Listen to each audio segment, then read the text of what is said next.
What's up guys, Sean Alawani, SeanNal.com, RealScienceAthletics.com with a Q&A video here, something I haven't done in quite a long time, where I'll be answering some of your fitness questions from over on my Instagram. If you're not following me on Instagram yet, it's at Sean_Nalawani.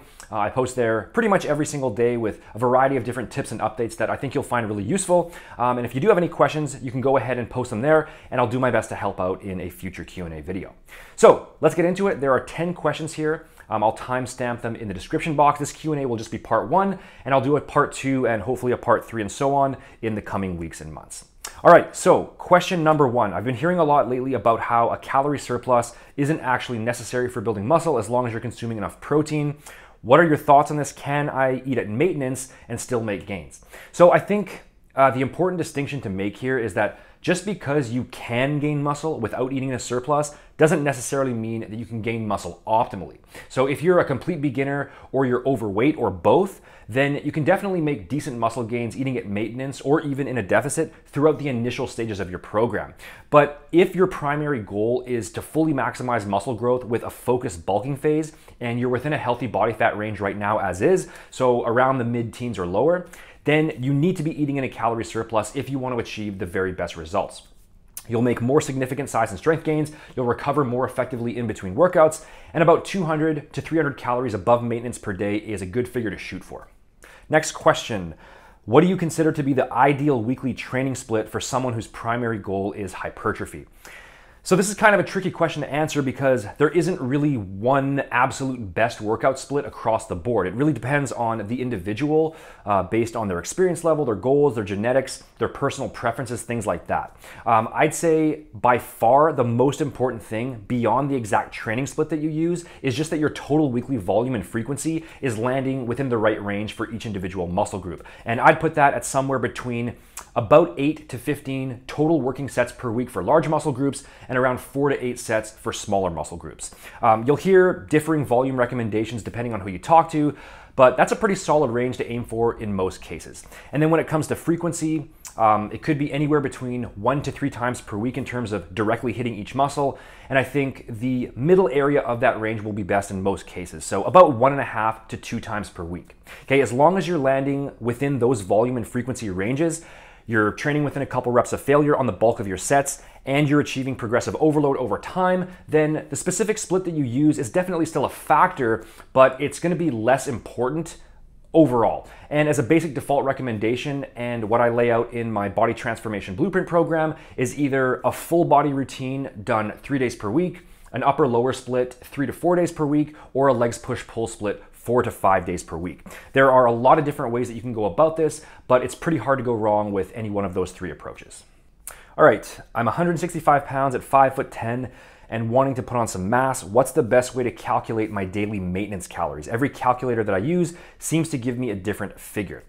Yeah, that's normal, and it's because all calorie calculators are really just rough estimations, and there's no way to know for sure at the outset what any one given person's true maintenance calories are because there are just too many different factors that are involved. So you basically just go with an educated guess at the start, you implement it, you see how your body weight changes, and then you adjust your calories from there until you're falling into the proper weight gain or weight loss range for bulking or cutting, depending on what your goal is.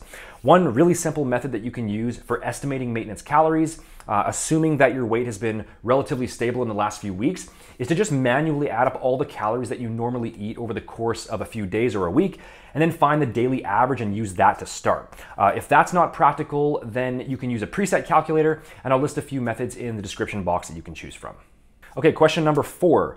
What are your thoughts on strict form, focusing mainly on the mind-muscle connection versus looser, more explosive form, and just getting the weight from point A to point B? I would say that for the most part, the best approach falls somewhere in between the 2 extremes. So not lifting like a robot and trying to be 100% perfect with every tiny little movement, but also not ego lifting and swinging the weight around using a bunch of momentum and sloppy form. I'd say to choose a weight that still feels decently heavy for you relative to the rep range that you're using, and training with good solid form and technique, but while still allowing yourself to move naturally throughout the exercise and not being overly rigid. My general advice would be to perform the concentric portion of the rep, so the lifting phase. Do that portion with maximum force and maximum speed, but while still staying in complete control of the weight and actively thinking about the muscle that you're trying to target during the set.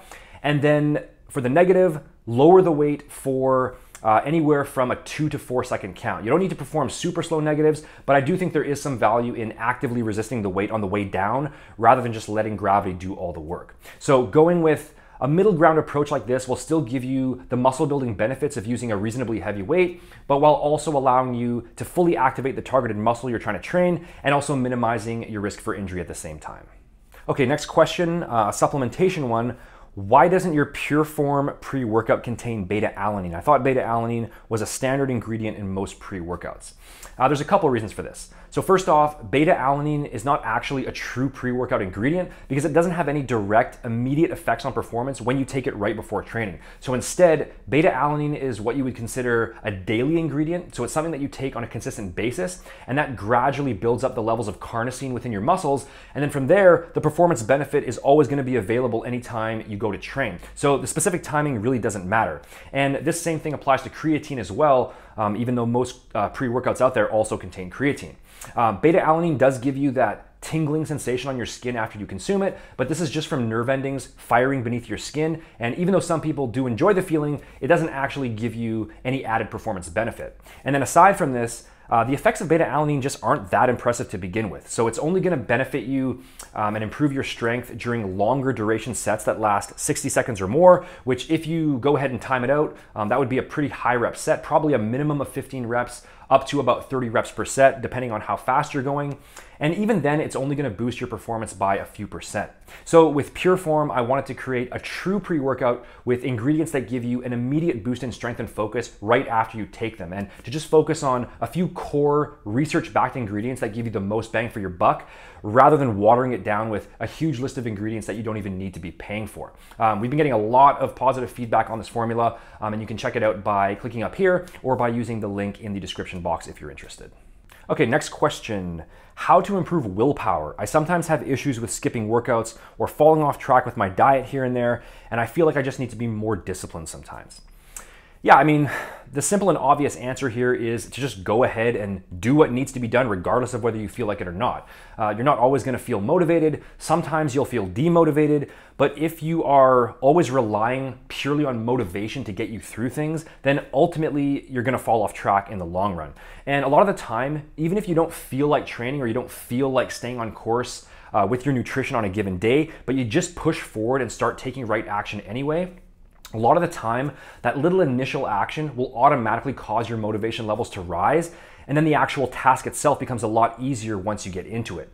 So that's kind of the easy answer, but the other thing I'd say as well is that you can only really force yourself to do things for so long before you eventually start burning out. So the other thing to look at is how you've structured your actual program and to make sure that you're using a reasonable, practical approach that you can actually sustain over the long term. A lot of people out there end up falling for bad fitness advice and they're forcing themselves onto some overly restrictive diet with a bunch of weird rules that have to be followed every single day, or some excessively high volume workout plan where they're in the gym 6 days a week doing both weights and cardio every single session. You know, if your program essentially feels like torture all the time, then you're ultimately doing it wrong because it really shouldn't feel that way. And you're not going to be able to maintain it over the long term if it does feel that way.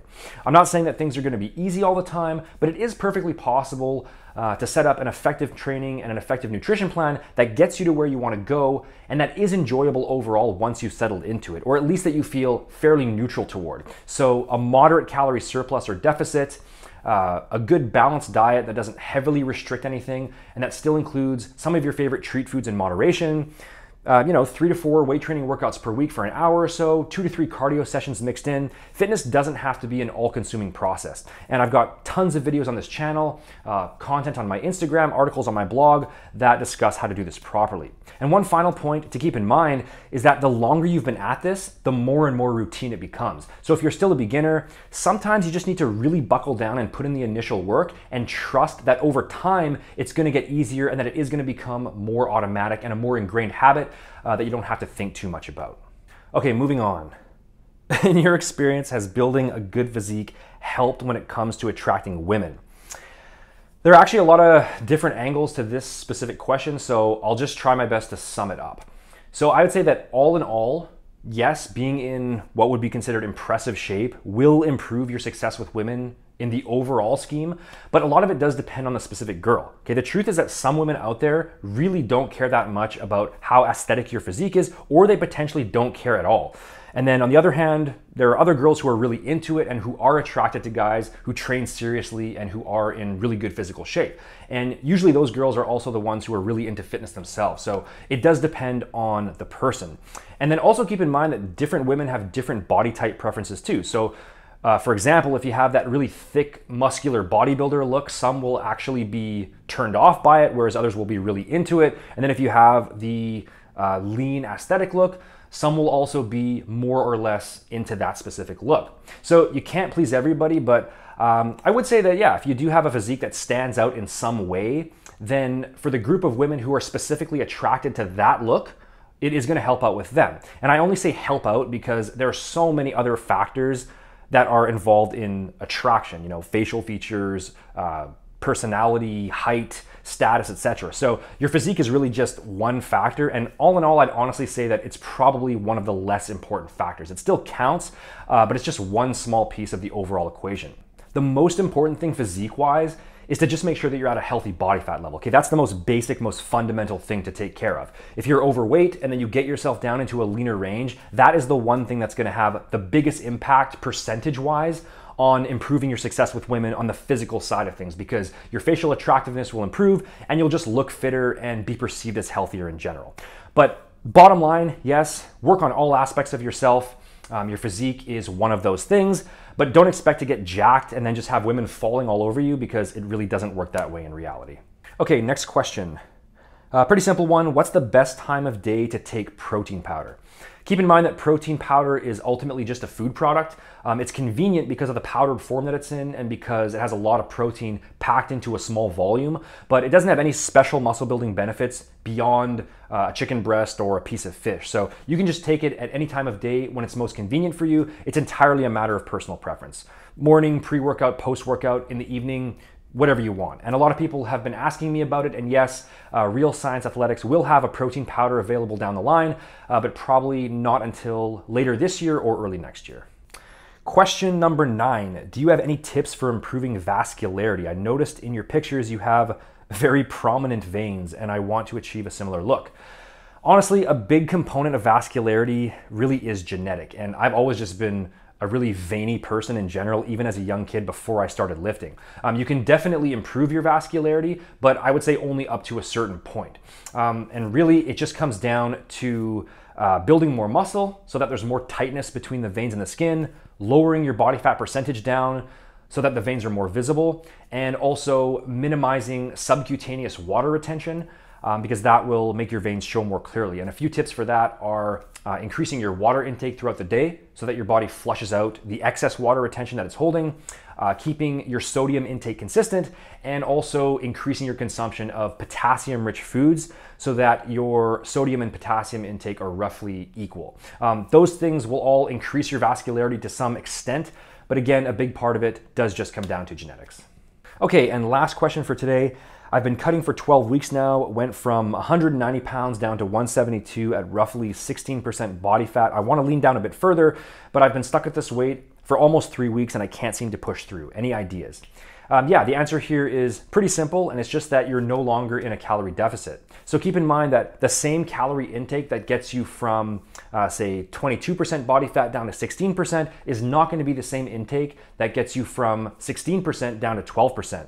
And that's because as you stay in a calorie deficit over time, your resting metabolic rate decreases from certain hormonal changes that are made to conserve energy, and you also burn fewer calories through NEAT because your body naturally reduces its movement throughout the day, again, to conserve calories. So if your body weight was consistently going down, but now it's clearly plateaued, then it's usually just a matter of lowering your calorie intake slightly, about 100 to 150 calories less per day. That's a good start.